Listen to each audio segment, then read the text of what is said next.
Let's get going with all the action and drama from the 2023 Forest Rally. Round 2 of both the WA and Australian Rally Championship, the Forest Rally attracted some 66 entries. A strong contingent of Eastern States competitors mixed it up with a lot of WA locals that bolstered the ARC by entering in that component of the event. Amongst all the normal production cars that we see at rallies was also a dozen or so of the R5, Rally 2, AP4 cars, whatever you'd like to call them. There was some impressive machinery with the price tag to match. Amongst us mere mortals running in state and clubman, we had a 4-car team. Hugh and Karen were in their WRX.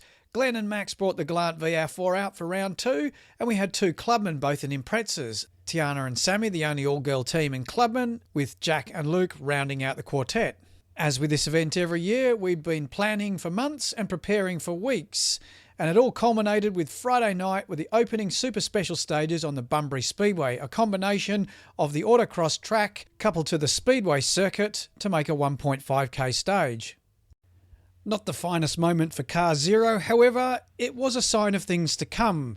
This was going to be one slippery and very, very dusty night.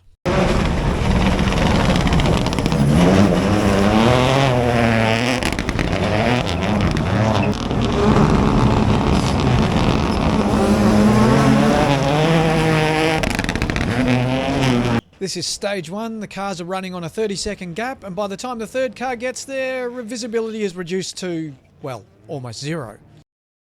At times during the stage it was hard to tell what car was out there, let alone who was driving. To be fair, we were experiencing some unusual weather for May. In the last couple of years the forest has been wet. This year it was dry and sunny and lovely, however there was also a lack of breeze, which was certainly adding to the problem. Amongst it all, some competitors were having trouble of a mechanical nature. Cam Pusey and Chris Ryan in their Legacy RS were continuing their gremlins from Bakers Hill. This time around, the fuel pump was giving drama and it was intermittently cutting out. Others were struggling with the conditions. Glenn and Max nearly spun the VR4 right on the flying finish, getting off the speedway track. The rest of the team got through the stage okay, with Tiana and Sammy showing how it's done, and Jack and Luke were rapid too. After stage 1, we decided to head down to the holding area and eat some pizza, and in the meantime the organisers decided to increase the gap to 1 minute between cars, which then dropped a stage, so we were down to 3 stages for the night. After a 100k trip back to Nannup on Friday night, Saturday morning dawned bright and clear. Teams set up the service area and prepared for the day ahead in the 114k's of stages. We, of course, started our day with our breakfast of champions. Soon the cars were out on the stages. We were on board with Karen and Hugh, and they were settling into the rally. Uphill, long, f***ing long. Sun just keeps going and going. Yes, that was the actual pace note for that corner. Whilst there had been some rain in the weeks leading up to the forest, there wasn't any on the weekend, and the roads were dry with a few wet puddles here and there, and the rocks were starting to come through already. Oh, up to left 4 long.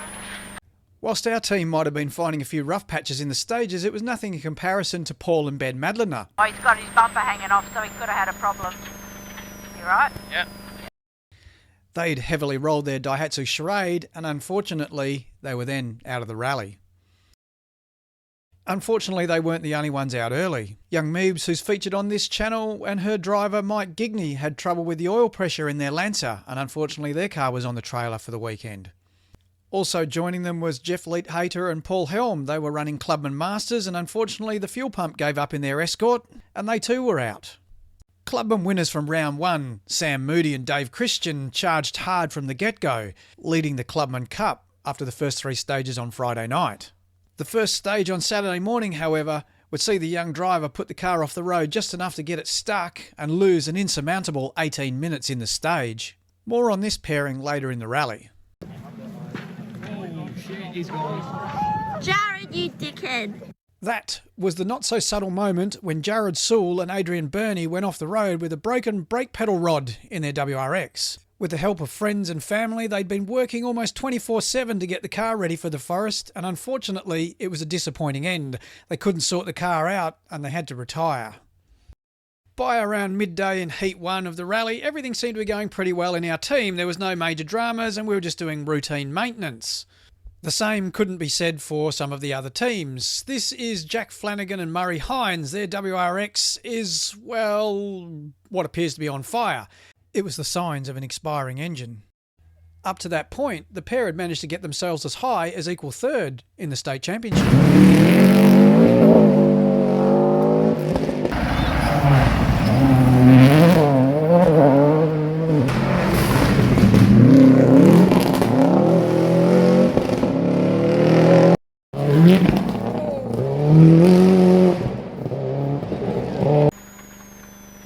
Upright 3.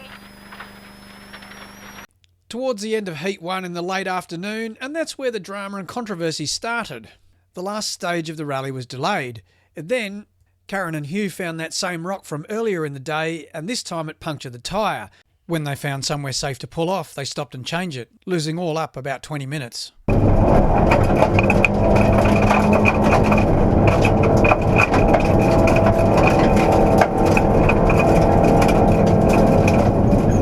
The delay had also caused the clubman to run late, which meant they were finishing stages in, well, near enough darkness. After the earlier setback, Sam Moody and Dave Christian had thrown caution to the wind and they were charging hard, very hard. They clawed back 6 minutes from the 18 they'd lost in the morning. Unfortunately, on the last stage, they had a huge accident rolling their Impreza. They were both taken to hospital for observation and luckily no serious injuries. The car though, well, it needs a lot of work. And now onto the controversy. As per the official entry list, Bruce Lake and Peter Hall were entered in Clubman Masters in their Datsun 240Z. Masters and Clubman Cup are completely separate and therefore separate categories. Within the Clubman Cup, Tiana and Sammy had got themselves a secure and well-driven second place, and Jack and Luke had taken first place. We were delighted to have a 1-2 in the team. Fantastic result.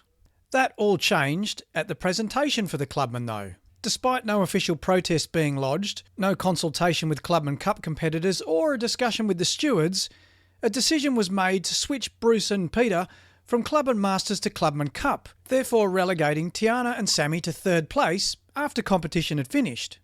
It was a bizarre twist that tarnished an otherwise great event. While all this was transpiring, we were busy getting our state cars through their final service ready to go into Parc Fermé overnight. There was a bit of damage to the WRX to sort out and it appeared mostly superficial. With the lost time, Hugh and Karen finished 31st in Heat 1.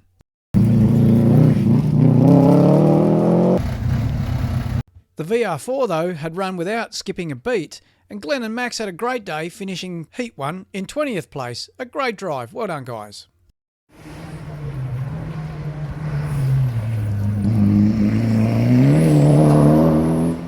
Probably the hardest working team of Heat 1 was the Rex Racing team of Tim Hiles and Morgan Ward. They put their Legacy RS off the road late in the stages and did a considerable amount of frontal damage. They got the car back into Nannup and then half the service park helped them out to work late into the night to get the car ready to go for Heat 2. Sunday morning and the start of Heat 2. It had dawned cool and clear and we had our work cut out for us before we even got going. As we put the WRX into Parc Fermé the night before, we discovered it had a bent lower control arm. No major problems, only a 5 to 10 minute job and we had a 15-minute service before competition started. That was until we discovered we also had a bent crossmember to contend with, which hampered our effort to get the lower control arm back in. We did get it sorted out. Unfortunately, we used an extra 10 minutes of late time, which gave us a 50-second penalty to start the day.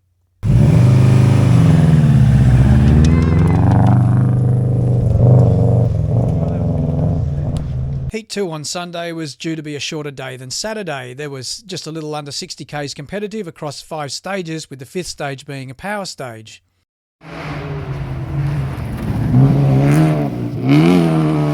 Before things had really got going on Sunday morning, Dave Thomas and Mandy Lister were in for a wild ride. They rolled their Escort Mark II very heavily and Always an Adventure photography was there to capture it. Thankfully, neither of them were injured in the accident. They brought the car back to the service park and some thought, well, that's the end of the rally. Dave and his team thought otherwise and set to work getting it sorted. They were able to fix it enough to satisfy the scrutineers, and even though it looked a bit battered, they got it out and finished on the power stage. It was definitely a lesson in tenacity. Whilst the sound of sledgehammers and angle grinders filled the service park from the Thomas camp, thankfully in our team things were going a little bit smoother after our frantic efforts first thing in the morning. Our servicing was back to routine. So with the bulk of the stages done for the forest, it was time to hit the power stage, and there were some well-worn and dug up roads. There was lots of loose rocks. Up to Crest, straight on. Whoa. Yeah. Still, we got the whole team through the Forest Rally without too much drama, and that, in our book, is a win. Hugh and Karen had finished Heat 2 in 21st place. Glenn and Max hadn't put a wheel wrong in the VR4 all weekend and finished Heat 2 in 16th place.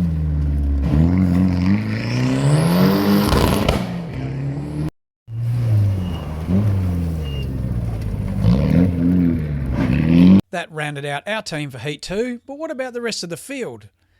In State 2-wheel drive, Carter Smith and Neem Nan brought their Mark II Escort to 3rd place. Tony Oates and last-minute stand-in co-driver Riley Griffiths took their Honda Civic to 2nd place. And husband and wife Alex and Lisa White took the win in their Nissan Silvia S13.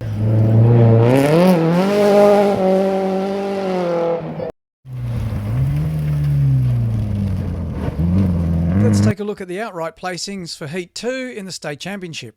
2022 State Champion driver Ben Searcy and his Queensland co-driver Brad Jones brought their Evo 9 to 5th place. For Dylan King and Lee Tierney, it was their first outing in a Mitsubishi, and it's fair to say they had to grapple a bit with the Evo 9's handling, very different from the Subaru they were used to. However, they did finish the rally in 4th place. Highest placed production car and 3rd outright went to Craig Rando and Scott Beckwith in their WRX.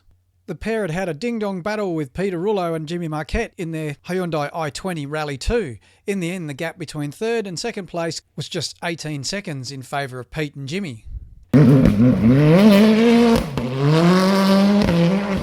And that left the top spot on the podium, and it went to Daniel Gonzalez and Damon Nicoli. They'd had a bit of a checkered start to the rally when they rolled their car in testing. The Fabia R5 took some light damage and they had to get it all fixed up, ready to start the rally. Thankfully it all went well, and they finished the rally with a win. So that was the 2023 Forest Rally, done and very much dusted for another year. Round 3 of the State Rally Championship will see us head to the Grimwade Stages Rally, run out of Donnybrook in the state's southwest in early July. We hope you've enjoyed our coverage of the 2023 Forest Rally. Please like, it's important to the YouTube algorithm, and subscribe, and we'll catch you again soon. Cheers.